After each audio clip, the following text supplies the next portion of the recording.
Deep in the dense forest, Jay and his mercenary team had successfully ambushed 3 SEAL operators, forcing them into a tight perimeter.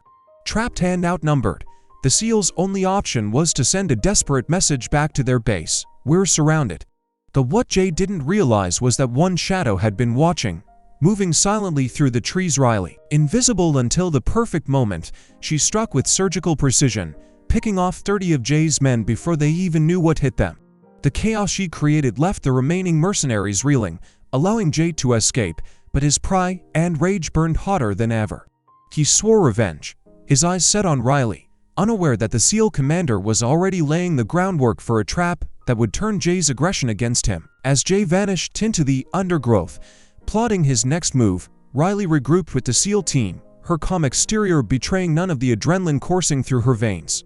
The commander, aware of Jay's cunning and arrogance, began orchestrating a strategy that would lure him out, and with Riley's unmatched skills, the stage was set for a confrontation that would test every ounce of training, intelligence, and nerve. Secrets, lies, and deadly tactics were all in play, and one misstep could be fatal. What exactly did Jay overlook in his rush for vengeance? And how far would Riley go to make sure justice and survival prevailed? But before we continue, take a moment to subscribe to the channel. Now, let's understand how this story really began. The humid air of the Colombian jungle clung to every pore, a wet weight that made each breath a labor. Lieutenant Miller's forehead glistened, the salty trickles stinging his eyes, and his jaw was set so tight the skin creased at the corners. His knuckles, white against the polymer grip of his MK-18, flexed in imperceptible micro-adjustments as he scanned the undergrowth. The massive roots of an ancient ceiba offered cover, but their gnarled surfaces did little to hide the figures of Davis and Ruiz crouched beside him. Sweat streaked dirt across their fatigues. Davis' panting was ragged, the shrapnel wound to his thigh seeping through the tourniquet. Every twitch of muscle, every shallow inhalation, carried the weight of imminent violence. 50 yards ahead, the jungle floor was a choreography of shadow. Not the ragged formations of local militia. These were Tier 1 mercenaries, bodies moving in synchrony, each footfall measured, each shoulder and barrel aligned as if pulled by the same invisible string. Jay led them, his scars catching the dappled light like a map of old brutality, his smile predatory, teeth flashing briefly before the undergrowth swallowed him again. The men fanned slowly, enclosing the SEALs in a tightening arc. Every leaf, every fallen frond, seemed to tremble under the weight of their approach. Miller's mag checked mechanically. 3 rounds. 3 precise chances to stay alive. Davis hissed a short breath through clenched teeth. He was pale, the edges of his vision tinged red. Ruiz shifted slightly, the sound almost imperceptible, but enough to draw Miller's attention. The environment was thick with the smell of wet earth, moss, and decay, mingling with the sharp tang of adrenaline and the metallic scent of blood from Davis' wound. He keyed the radio, the device trembling under his finger. His voice, low, almost swallowed by the humidity, carried the resignation of a man balancing on the precipice of inevitability. "Command, this is Kilo 1. We are compromised. I repeat, we are surrounded. 30 hostiles closing in, requesting immediate." The words caught in his throat as a twig snapped. 10 feet from their position, the forest inhaled. Jay's men raised their rifles in near-perfect synchronization, the cold barrels aimed with surgical intent.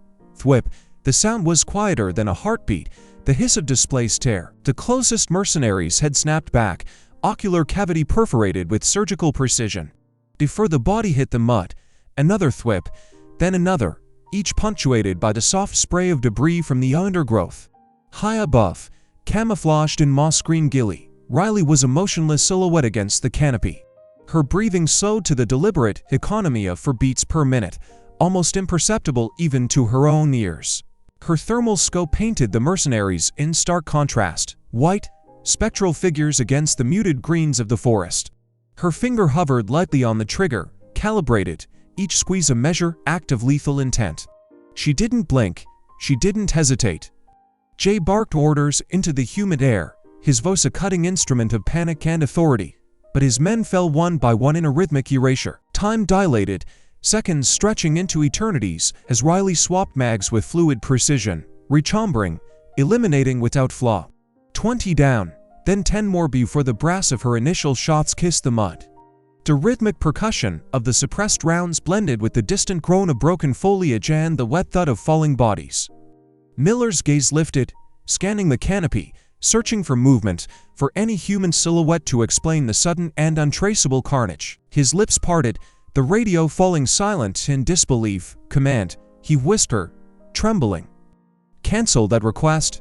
The area is clear." Above, Riley's eyes followed the fleeing Jay. He tore into the undergrowth. She didn't fire. She let him run, a calculated decision recorded in the microarc of her pupils, the slight tightening of her jaw. Every exhalation measured, every muscle poised. Letting him survive was not mercy, it was strategy. The first move in a game that had already begun, played on a board that only she fully understood. Jay didn't stop running until every fiber of his body screamed in protest. His lungs burned like molten acid, each inhalation rasping through raw throat tissue, leaving a bitter metallic tang on his tongue. The jungle canopy blurred into streaks of green and shadow, each step sinking into the wet undergrowth, mud sucking at his boots. His tactical vest, soaked with sweat and the sticky remnants of dirt and foliage, scraped across his skin as he tore it off in a sudden, violent motion. He hurled it into the riverbank, the snap of Velcro and plastic echoing in the humid stillness, and then slammed his fist into the mud, knuckles biting through the grime. The scream that tore from his lungs was raw, primal, stripped of ego. 30 men, 30 trained killers, gone in 60 seconds. He staggered to a boulder-strewn edge of the river, water lapping at his boots. Fingers slick with grime, he retrieved the satellite phone from his cargo pocket. His hands trembled not from exhaustion, not from the burn in his quadriceps, but from a fear so pure, so alien, it had not visited him in decades. His eyes, wide and darting, scanned the canopy, tracing phantom movements in the leaves, replaying each impossible trajectory, each silent death. He dialed the secure number, pressing the buttons with fingers that had once been precise instruments of destruction. "The job is botched," he spat, voice tight and brittle, eyes flicking over the trembling undergrowth as if the ghost sniper might emerge from the moss-draped limbs at any moment. It wasn't a team, it was one shooter, a ghost.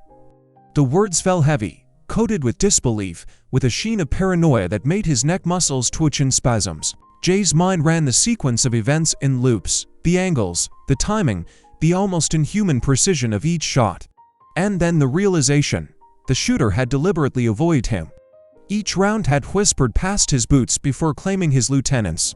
He was not a survivor, he was a message, carved in the blood of 30 men. A warning that someone with eyes in the canopy and hands of steel had marked him. Back at the extraction point, the rotor wash of the SEAL helicopter flat and the dew-slick grass, blades whipping through the undergrowth in a white haze.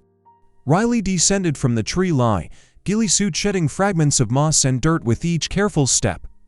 Her hands moved with mechanical efficiency, peeling back the hood to reveal sharp, angular features, the calm, unwavering eyes, the faint streak of premature gray in her hair, the taut lines of controlled focus across her jaw. Davis caught a sharp breath, eyes widening. "Riley." Miller's voice cracked with disbelief, his brow knitting in rapid micro-expressions of shock and incredulity. "I thought you were retired.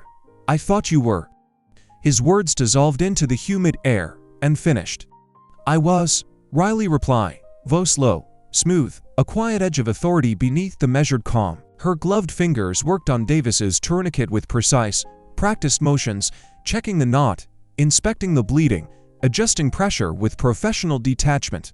"The Commander Sterling called," he said. Jay was back in the field. The name hung in the air like toxic smoke, filling the cockpit with a gravity heavier than the humid jungle below. Jay was not merely a mercenary to Riley. 5 years prior, he had been a contract advisor, a man entrusted with intelligence at a CIA safe house in Benghazi. He had sold them out. Her younger brother had been trapped in the ensuing inferno, a casualty she carried silently in the shadows of her mind for half a decade. As the helicopter lifted off, the downdraft tugging at her uniform, Riley's gaze lingered on the jungle, every dark leaf and twisted root etched into her memory. Her fingers brushed a small silver locket at her throat, the cool metal a talisman, a silent vow. This was no ordinary rescue mission. It was a hunt, and she had just flushed the prey from the shadows. Miles away, crouched in the thick brush near the river, Jay retrieved a bullet casing from the inner pocket of his vest. dirt and blood smearing the polished brass. Subsonic, custom load, the maker's mark etched into the base. Recognition struck him with the precision of a sniper round. A chill ran down his spine, muscles locking for a heartbeat as the gravity of the hunt crystallized in his mind. The hunter knew his habits, the hunter knew him. And now, he understood he was the hunted. The debriefing room, the forward operating base felt more like a morgue than a command center. Fluorescent lights hummed overhead, casting a pale, clinical glow over steel chairs and a scarred composite table bolted to the floor. The air conditioning was set to low, a deliberate choice gold-sharpened focus, stripped comfort. Commander Sterling stood at the head of the table, spine rigid, one hand resting flat against the surface as a high-resolution topographic map flickered onto the wall behind him. Elevation lines carved the terrain into something that looked less like land and more like a battlefield already bleeding. Riley stood against the far wall, arms crossed loosely, weight balanced on the balls of her feet. She didn't lean, she didn't fidget. Her stillness drew the eye more than movement ever could. Her jaw was set, but not clenched. The faint pulse beneath her ear betrayed a heart rate already calculating outcomes. She watched Sterling without blinking. "Jay has gone to ground," Sterling said. His voice carried the clipped cadence of a man accustomed to rooms falling silent when he spoke. "Signal intercepts and human place him near the border. Decommissioned Soviet bunker, hardened structure. He's buying loyalty with blood money Tier 1 dropouts, cartel muscle, anyone willing to kill for a paycheck." His finger tapped the map once, hard. "He knows we're coming." Riley's head tilted a fraction. "Barely perceptible." "No," she said quietly. "He knows someone is coming. He thinks it's a standard SEAL task unit." Her eyes lifted to the map, already tracing routes without touching it. "He thinks I'm Overwatch. A rifle on a ridge, nothing more." Sterling held her gaze for a beat, then nodded. "A single, deliberate motion, that's our advantage." His mouth tightened at one corner, an old habit when he was threading risk through necessity. Jay's arrogance is predictable. His ego won't let this go. He needs to kill the person who humiliated him, publicly, slowly. Riley pushed off the wall and stepped forward. The room seemed to contract as she moved. She raised a hand and traced a narrow valley on the projection, steep walls, limited ingress, natural choke points. Dead man's throat. Her fingertip followed the contour line so like she was reading a pulse. "We don't chase him into the bunker," she said. "That's suicide. He wants us there." He's layered it. Her hand stopped mid-valley. "We make him leave it." "How?" Miller asked. He leaned forward without realizing it, elbows hovering just above the table. His brow furrowed, a muscle in his cheek jumping once as he processed the terrain. Riley didn't look at him. "We give him what he wants." Her eyes lifted slowly. "Me?" The word settled into the room with weight. No one spoke. A chair creaked as someone shifted unconsciously. Sterling's nostrils flared once, then flattened. The plan unfolded in precise language and controlled risk. Solo insertion. Riley as a straggler cut off, wounded, bleeding just enough to be convincing. False comms traffic leak on compromised frequencies, references to the ghost sniper degraded to whispers of vulnerability. A myth made mortal, bait engineered for a man who mistook obsession for strategy. The plans, Sterling knew, never survived contact with truth. As the team broke to prep gear, the scrape of chairs lat in the sterile quiet, Sterling caught Riley by the elbow. His grip was firm but brief, fingers releasing as soon as she turned. Up close, the lines in his face seemed deeper, the skin around his eyes tight with something heavier than command responsibility. "There's something else," he said, lowering his voice. He handed her a thin classified dossier, the red stripe along the edge unmistakable.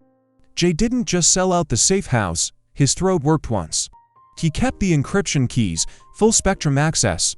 If he uploads them, every covert asset in this hemisphere burns. Riley opened the folder. The paper inside was glossy, too glossy. Her fingers paused mid-motion, then continued. The first image stole the air from her lungs, a photograph. Her brother, alive, bruised, eyes defiant even through the grain. Time-stamped days after the attack, her grip tightened. The paper buckled, creasing beneath her fingers as if it were soft. The room receded. The mission shifted silently, irrevocably from retribution to retrieval. Then she saw the date. The crease deepened. Her breathing changed, subtle but measurable. Sterling didn't speak, he didn't have to. The truth was already there, heavy and unavoidable, settling into place like a verdict. The valley lay unnaturally still, the kind of silence that pressed against the eardrums and made every breath feel intrusive. No birds, no insects, even the wind seemed to hesitate, trapped between the canyon walls. Riley sat propped against a slab of fractured stone, her back angled just enough to sell exhaustion. Her left leg was wrapped in field gauze, darkened by carefully applied fake blood that had soaked through in irregular patterns. The fabric clung to her skin, sticky and cold. Her rifle rested 5 feet away, close enough to tempt, far enough to suggest defeat. She keyed her radio with 2 fingers. Her hand trembled, controlled, deliberate. Command, I'm separated. She let the words drag, breath hitching just enough to sound real. Leg is broken, cannot make the LZ. A shallow inhale, a fractional pause. I need. Her voice cracked, not from fear, but from precision. 2 miles away, inside a mobile command truck camouflaged with netting and dust, Jay leaned back in his chair. The radio hissed softly in his hand. A slow smile crept across his face, pulling at scar tissue that no longer stretched properly. His right eye twitched once, a tell he'd never managed to kill. Got you, he murmured. He snapped into motion, barking orders without raising his voice. 20 men responded instantly, hard faces, fresh gear, disciplined violence wrapped in patience. No guns, Jay said, his tone flat, final. I want her breathing. I want her looking at me when it ends. A few men exchanged glances, no one questioned him. Back in the valley, Riley waited. Her pulse stayed locked at a steady cadence, each beat measured, each breath shallow and controlled. Beneath the dirt and blood, muscles cold, ready. Her fingers brushed the edge of her pocket for half a second, feeling the corner of the photograph hidden there. The image burned hotter than the sun on her skin. If Jay had kept her brother alive for 5 years, it meant he had never been a casualty, he had been currency. The first engine note rolled through the canyon like distant thunder, then another. Tires grinding against gravel echoed off the stone walls, the sound multiplying, closing in. Riley adjusted her posture by an inch, letting her shoulders sag, her head dip forward. A performance honed through years of deception under fire. Beneath her injured leg, buried under loose soil and shale, a pressure plate waited. Not a mine, no fragmentation, no blast. It was wired to a chain of modified signal flares, magnesium bright, tuned to saturate thermal sensors and white out optics. Her heel hovered just shy of full contact, the slightest shift enough to trigger the sequence. She wasn't alone. 50 yards back, Miller and the team lay buried in spider holes, faces streaked with camo and sweat, rifles angled toward preselected lanes of fire. No one moved, no one blinked longer than necessary. The geometry of the kill zone was already drawn in their minds. An L-shaped ambush, textbook, clean. Then the first truck rounded the bend. Riley's breath stalled. Strapped to the hood with industrial ratchet straps, his body jostling with every bump, was a man in a tattered prisoner's uniform, dirt-caked, bruised, barely upright. Recognition hit before logic could intervene.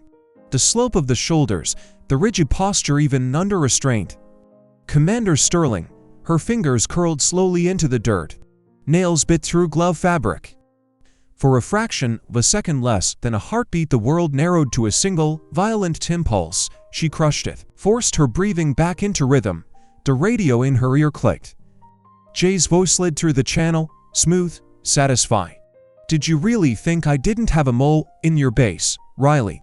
A pause, just long enough to let the words sink in. I know the plan. Sterling's head lifted slightly, his eyes found hers. He didn't struggle, he didn't beg, his jaw tightened once. Stand down, Jay continued, amusement threading through the threat, or the commander dies first. Riley didn't move, she didn't reach for her weapon, she didn't look away. Inside, the plan fractured then reformed. Riley's hand hovered inches from her sidearm, fingers curled but unmoving. The polymer grip was warm against her palm, familiar, grounding. She didn't draw, she didn't even shift her weight. 50 yards back, Miller and the rest of the team lay frozen in their hides, rifles trained but unfired. No one needed to say it, the ambush was dead. Doctrine collapsed under one brutal variable. their commanding officer bound to the enemy's foot like a trophy. Jay stepped out of the second truck with unhurried confidence, boots crunching against gravel. He carried a megaphone loosely, like an accessory rather than a tool. The sun caught the edge of his smile, pulling at scar tissue that stiffened one side of his face. He raised the megaphone, tilting his head slightly, savoring the moment. "Come out, Riley," he said, voice amplified, smooth and cruel. "Drop the weapons, or I paint the hood with his brains." Riley rose slowly. Dust slid from her shoulders as she stood. Her hands came up, palms open, fingers spread just enough to be read as surrender. She took her first step forward with a deliberate limp, dragging her wrapped leg, letting her shoulders sag. Each movement was calculated pace, posture, breath. Her face was slack, eyes dull, selling defeat with professional precision. "Let him go, Jay," she called out. Her voice carried cleanly through the valley, steady despite the lie beneath it. "This is between us," Jay laughed, the sound sharp and unrestrained. He took another step forward, megaphone lowering slightly as if the conversation had become intimate. "It's always been between us," he said. "You took my reputation, I took your family. Seems fair." Riley closed the distance one measured step at a time. Her peripheral vision worked constantly, cataloging threats, spacing, angles. Sterling was alive. She saw it in the rise and fall of his chest, in the tension locked behind his eyes. He shifted his gaze once, left, subtle, then again, left. Riley followed the line without moving her head. The front tire of the lead truck rested on a patch of loose shale. Fractured rock, and stable. Sterling's jaw tightened imperceptibly as their eyes met. He didn't nod. He didn't speak. He didn't need to. Riley stopped 10 yards out. Her shoulders slumped further. Her chin dipped. When she spoke again, her voice fractured not with fear, but with grief so precisely rendered it was indistinguishable from the real thing. "You win, Jay." A pause. Her breath caught once. "Just tell me, where is my brother?" Jay's eyes gleamed. He stepped closer to the hood, resting one hand casually on the metal near Sterling's shoulder. "He died 3 days after I took him," Jay said, "weak, just like you." Something detonated behind Riley's eyes, white, blinding, absolute. Her jaw clenched hard enough to ache, but she forced it loose, forced her shoulders to sag another inch. A tear welled, tracking slowly down her cheek, perfect, uncontrolled. Jay watched it fall, satisfaction easing his posture. His men shifted, weapons lowering, attention blunted by victory. He leaned in, close enough for only her to hear. "Checkmate." "Not quite," Riley said. She didn't go for the gun. Her hand slipped into her pocket and came out holding a remote detonator, small, unassuming. Jay's expression flickered, confusion cutting through triumph. Riley didn't press it. She didn't even look at it. She threw it. Sterling reacted instantly, bound wrists twisted just enough. Fingers closed around the device, knuckles whitening as he slammed the button against the hood. The blast didn't come from beneath them, it came from above. The cliffside erupted in a concussive roar, rock shearing loose in a controlled cascade. Shockwaves punched through the valley as the mountain itself answered the call. Riley hadn't rigged the road, she had rigged the mountain. The detonation cracked the canyon like a thunderclap. The cliff face above the road sheared away along pre-cut seams, not a chaotic slide but a controlled failure. Rock fractured, then fell in disciplined violence. The air filled with pulverized stone, a choking gray cloud that erased distance and depth. Boulders slammed down between the lead truck and the rest of the convoy, steel screaming as metal buckled under the impact. The shockwave punched through chests and knocked bodies flat, weapons clattering across shale. Riley was already moving as gravity finished its work. The limp vanished mid-step, her gait snapping back into clean, efficient lines. She closed the distance to the nearest mercenary before his vestibular system recovered, her shoulder driving into his sternum. His breath left him in a wet grunt. She drew his knife in the same motion she turned his body, the blade flashing once, precise, lateral common carotid open cleanly. He collapsed without a sound. Riley caught his rifle before it hit the ground, an AK slick with dust and blood, and rolled into the shadow of a fractured boulder as rounds chewed the stone where she'd been. "Miller." Now, her voice cut through the chaos on the net, steady despite the particulate burning her lungs. 50 yards back, the ground seemed to exhale men. The team erupted from spider holes, muzzles already indexed, suppressive fire stitching the cut-off rear guard. The valley transformed into geometry angles, arcs, fatal funnels. Tracers tore red seams through the haze. A mercenary tried to pivot, his boots skidding on loose shale. The stumble was brief, terminal. Jay recovered faster than his men. He yanked Sterling off the hood, fingers digging into webbing and skin, dragging him behind the engine block. Sterling's face was ash gray, jaw locked tight against the pane, eyes sharp despite the cord biting his wrists. Jay jammed his pistol against the commander's temple, his breathing ragged, pupils blown wide. He fired blind-handed toward Riley's last position, round snapping past as stone chips tempered her cheek. Riley flattened, ribs pressing into the cold ground. The AK bucked awkwardly in her hands, different balance, different trigger. She took stock without looking. Distance, 30 yards, wind negligible inside the canyon. Dust density degrading visibility. Jay had hard cover. Sterling was a hostage with a cranial index measured in millimeters. "Walk away," Jay screamed, spittle flecking his beard. The muzzle trembled against Sterling's skin, "Or he dies right now." Riley's breath slow until it counted itself. She rose just enough to see Sterling's eyes flick once, laughed, then still. A micro signal she had taught a generation of officers to read. Her jaw tightened. A faint tick under her eye, the only tell. "You said my brother was weak," she called, letting the canyon bend her words back at him. He begged for his life. Jay shot back, voice cracking with the need to be believed. Riley stowed. She stepped out from cover and let the AK fall. It hit stone with a dull report and slid to a stop. She took one more step and stopped, fully exposed, dust ghosting around her silhouette. Her hands were empty. Her posture was not. "No," she said. The word carried without effort. "He knew you were a coward, and he knew I wouldn't miss." She raised her right hand and pointed. Jay frowned, confusion wrinkling his brow, his finger tightening on the trigger. For a heartbeat, nothing happened. Then a red laser dot bloomed on the center of Jay's forehead, steady as a heartbeat. His eyes crossed, trying to focus on it. Sterling's breath hitched, then steadied, his shoulders easing a fraction against the engine block. Somewhere above, unseen and unmoving, a rifle settled into bone support and glass found flesh. Jay froze as if his muscles had locked around a single command: survive. His eyes lifted instinctively, pupils constricting against the glare of the sky. High above the canyon, barely audible beneath the settling rock and distant gunfire, a Reaper drone traced a slow, patient orbit. It was a dark cruciform against the blue, indifferent and absolute. For the first time since the ambush began, Jay's breathing lost its rhythm. Short, sharp pulls, his jaw worked soundlessly. Riley watched the change register in his face, the way arrogance drained out of his eyes and left something feral behind. She didn't raise her voice, she didn't need to. "You didn't think I came here without air support, did you?" Her tone was clinical, almost instructional. She lifted her hand a fraction, indicating his forehead. "That laser is painting you for a hellfire. You have 3 seconds." Jay's gaze snapped back to the red dot burning between his brows. Sweat cut clean lines through the dust on his temples. He swallowed hard, Adam's apple jumping. For a heartbeat he looked at Riley, searching for hesitation, for mercy. He found neither, his grip on the pistol loosened. Sterling felt the pressure ease before Jay shoved him away, the commander stumbling into the gravel as Jay dove under the truck, screaming hoarsely, "Cancel it!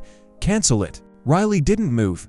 The wind tugged at her sleeves, carrying the smell of cordite and crushed stone. "I can't," she said. "It's automated lock-on." The lie landed clean. There was no missile inbound. The drone overhead carried sensors, not ordnance. The laser wasn't guidance, it was intimidation, steady and unforgiving, coming from Davis prone on a distant ridgeline. Rifle locked into his shoulder, breath timed between heartbeats. That Jay's world had narrowed to the dot and the ticking seconds he imagined bleeding away. Panic broke him. He scrambled out from beneath the truck on the far side, boot slipping as he regained his feet. He ran for the trees, abandoning the last shred of leverage he had. The pistol bounced against his thigh. Forgotten. Riley was already moving. She closed on Sterling, knife flashing as she cut the restraints at his wrists. The skin beneath was abraded and darkening, circulation rushing back in a painful surge. Sterling drew a breath that turned into a rough cough, then straightened, shoulders squaring on instinct.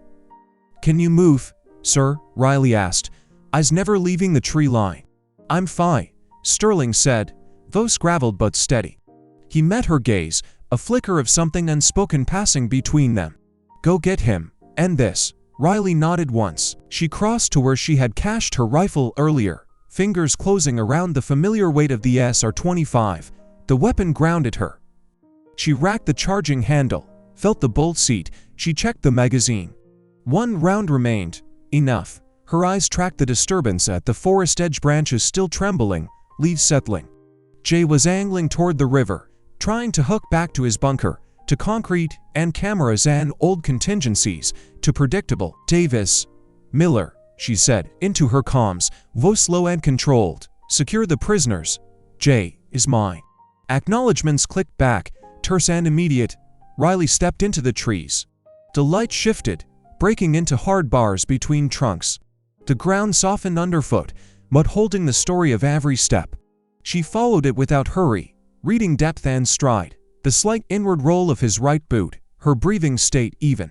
Her shoulders dropped a fraction as the world narrowed to sign and shadow. Then she slowed, the tracks changed, no longer elongated by a sprint, they shortened, spaced evenly. He wasn't running, he was pacing. Riley stopped. Her fingers tightened imperceptibly on the rifle's handguard.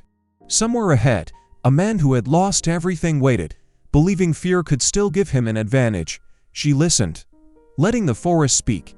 Jay wasn't fleeing anymore, he was hunting her back. The forest closed in on itself as Riley moved deeper, the light thinning until it became a muted green gloom. Old-growth trunks rose like pillars, their bark scarred by decades of weather and neglect. The air was damp, heavy with rot and sap.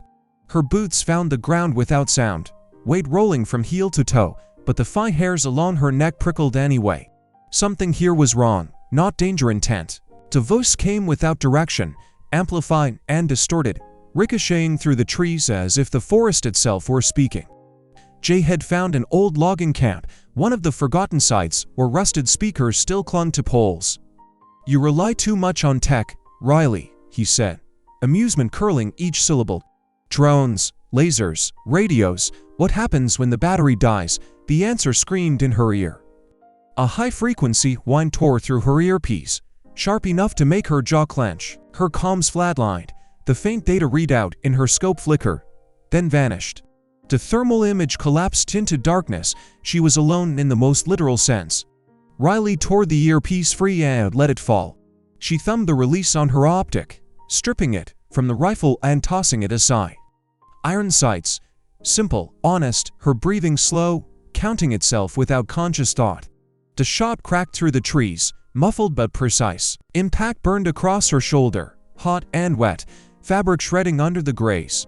The force spun her half a step before she dropped, rolling hard into the dirt and sliding behind a fallen log. Bark dug into her ribs. She tasted iron as she sucked in a breath and forced it back out through her nose. Jay wasn't moving anymore. He had already chosen his ground. Somewhere above her, in a blind he built days ago, he watched through glass and patience. He had elevation, concealment, and time. "I studied you, Riley," his voice carried, closer now, more intimate. "I know your drop charts, I know your breathing patterns. You can't beat me in a duel." She pressed her palm to her shoulder, feeling the warmth spread between her fingers. The pain sharpened her focus, cut away everything unnecessary. He was right. This was his terrain, his preparation. A frontal exchange would end with her face down in the mud. Riley closed her eyes for a single breath. Her brother's face surfaced, unbidden, not as he'd looked in the photo, but as he'd been before. Steady, certain. "Don't fight him where he is. Fight him where he will be." She tilted her head, listening. The wind had shifted, pushing through the canopy and even gusts. Leaves whispered and clattered against one another, loud enough to swallow smaller sounds. Cover. Riley slid her vest's buckles free, movements careful despite the blood slicking her fingers. She left it draped against the log, rifle angled as if she still crouched there. Then she eased away, flattening herself into the earth, crawling through mud and roots. Without the extra weight, she moved faster, lighter, her profile disappearing into shadow. She wasn't hunting the shot, she was hunting the angle. Her chest pressed low as she crested a slight rise, eyes scanning for the blind, for the faint geometry that didn't belong. Then the ground beneath her answered first, click. The sound was small, almost polite, metal meeting pressure. Riley froze mid-breath, lungs locked, heart hammering once hard against her ribs. Her fingers curled into the mud, knuckles whitening as she registered the truth beneath her chest. Not his ground anymore, a trap. Riley's breathing was deliberate, controlled, each inhale filling her lungs with the damp forest air, each exhale measured like a metronome. She didn't flinch as the Claymore's blast rattled her eardrums. The concussive wave pressed against her chest and shoulders, but she absorbed it, rolling slightly with the momentum. Her eyes, sharp and focused, scanned the chaos. Splintered wood hung in midair for a fraction of a second before falling.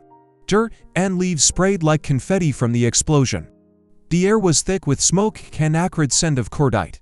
Jay lay sprawled, arms splayed, his face a grimace etched in pain. The rifle he had wielded moments ago lay 30 inches from his hand, now bent, stock cracked. Blood glistened along his forehead and cheek, mixing with dust and sweat. He blinked rapidly, the tick in his left eye flickering involuntarily as he processed the reality. He had been baited, outplayed, and the hunter had become the trap. Riley crouched just beyond the radius of the mine's lethal footprint, her boots pressing into damp earth, mud coating the sawless. She ran a finger along the knife jammed into the pressure plate, confirming the pin remained secured, then eased off fully, letting her weight settle on solid ground.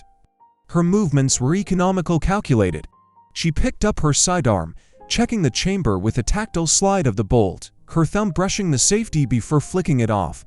The click resonated softly, almost drowned by the rustle of disturbed foliage.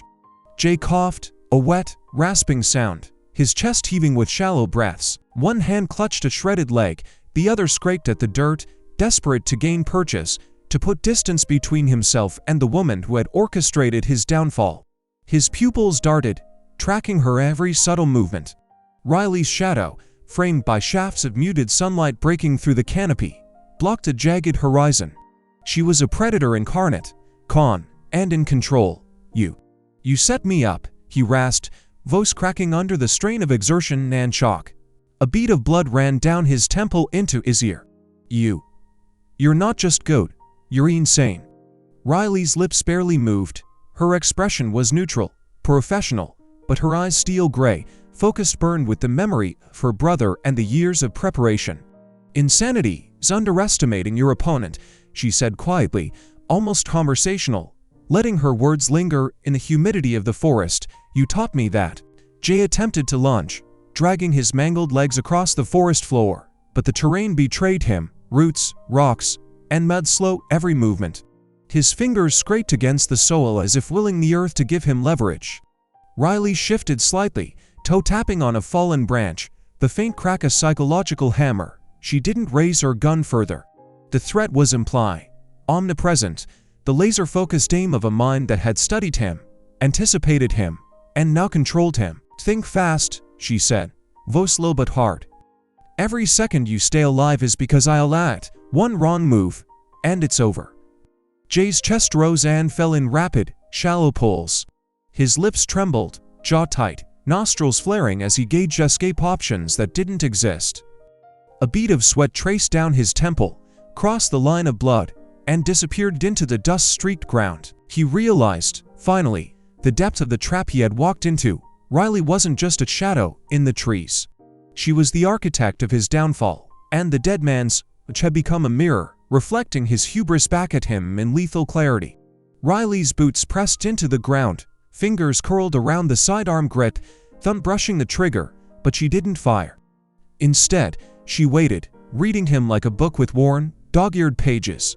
Every shallow breath, every subtle shift in his balance, every blink, told her what she needed to know. He was finished. Not because she had to kill him, but because he had surrendered himself to the inevitability she had engineered. The forest was still again, save for the settling dust and the residual groans of Jay's injured body. Riley allowed herself one careful breath, the tension in her forearms relaxing minutely. She lowered her gun just enough to signal dominance, control, and finality. She didn't speak further, words weren't necessary. The hunt had ended, the mirror had shattered. Riley's gaze lingered on Jay's lifeless form, the rising chest no longer a rhythm, but a final cessation, the shallow, rasping breaths replaced by an eerie silence. Her hands, calloused and steady from years of operations, smoothed the folds of the poncho over his body with mechanical precision. Each movement was deliberate, a ritual of closure that required no emotion, but demanded respect for the life extinguished even if it was his own hubris that had led him here. The forest held its breath around them. Broken branches, splintered bark, and disturbed leaves whispered of chaos now stilled. She crouched briefly, tracing the air with her fingertips, as though she could measure the weight she had carried for years, not just the physical remnants of a mission gone wrong, but the ghosts of the past. The photo of her brother, crumpled slightly at the edges, lay across Jay's chest. Riley's lips pressed into a thin line, a subtle compression that betrayed the smallest flicker of grief, restrained by professionalism. She had trained for years to mask the personal in the operational, but moments like this left microscopic cracks, just enough for the mind to acknowledge what the heart had buried. Her eyes moved to the horizon where the canopy of the jungle met the sky, streaks of golden light cutting through the emerald leaves. Each sunbeam seemed to illuminate the stillness, a visual exhale after the storm of gunfire, explosions, and calculated terror. The wind carried with it the faint scent of cordite and wet earth, the remnants of adrenaline and dust lingering in every crevice of the valley. Her ears, trained to catch the subtlest of shifts, the snap of a twig, the distant flight of a bird, heard only silence now. A faint twitch in her jaw betrayed the residual tension, a pulse of awareness she couldn't quite expunge. She slid her knife back into its sheath, the leather strap clicking softly, an almost imperceptible sound swallowed by the forest's hush. Miller and the team arrived quietly, tactical steps measured and precise, scanning the area as if expecting Jay to rise again, a habit ingrained from countless missions where nothing was ever truly secure. Miller's eyes softened slightly when they met hers. "It's done?" His voice was low, careful, carrying the weight of both relief and disbelief. Riley nodded once, slow, deliberate. "It's done." Her voice was even, professional, but in the pause afterward, there was an unspoken acknowledgement of everything lost and everything reclaimed. They moved toward the extraction point, boots pressing into the soil with disciplined cadence. The helicopter's rotor wash kicked up leaves, dust, and the residue of the forest, creating a halo of chaos that contrasted sharply with the calm that had settled over the valley. As she ascended the steps into the chopper, Riley glanced back at the jungle one final time. Her fingers touched the silver locket at her throat, the cool metal grounding her, a tactile reminder that the weight of the past, the shadow of her brother, the burden of betrayal, the phantom of Jay's vendetta had finally lifted. For 5 years, it had pressed against her chest like a phantom hand, constricting breath, eroding sleep. Now, as the chopper rose into the blue, expansive sky, that pressure dissipated, replaced by clarity. Her eyes closed for the first time in years, without resistance, without fear. The rhythmic beat of the rotors matched her heartbeat, slow and steady, harmonizing with the finality she had orchestrated. For the first time in what felt like a lifetime, she allowed herself the simple luxury of untroubled sleep, a silent exhalation into the void that had haunted her. The forest below shrank, the chaos rendered insignificant by distance and altitude. Riley's hand rested against her locket, a quiet testament to survival, resilience, and justice administered not through vengeance, but through discipline and patience honed by decades of service. She exhaled, lips parting slightly, releasing the tension of countless operations, losses, and moral compromises. The ghost that had shadowed her every step was gone. As the helicopter angled toward extraction, the faint hum of the engines filling her ears, Riley allowed the smallest corner of her mind to imagine the future: no debts owed, no enemies looming, no shadows following her. Only the quiet professionalism that had defined her existence and the unwavering bond with her team. If you followed this operation to its final resolution, make sure to subscribe to the channel for more high-stakes tactical missions and stories of precision, courage, and calculated justice.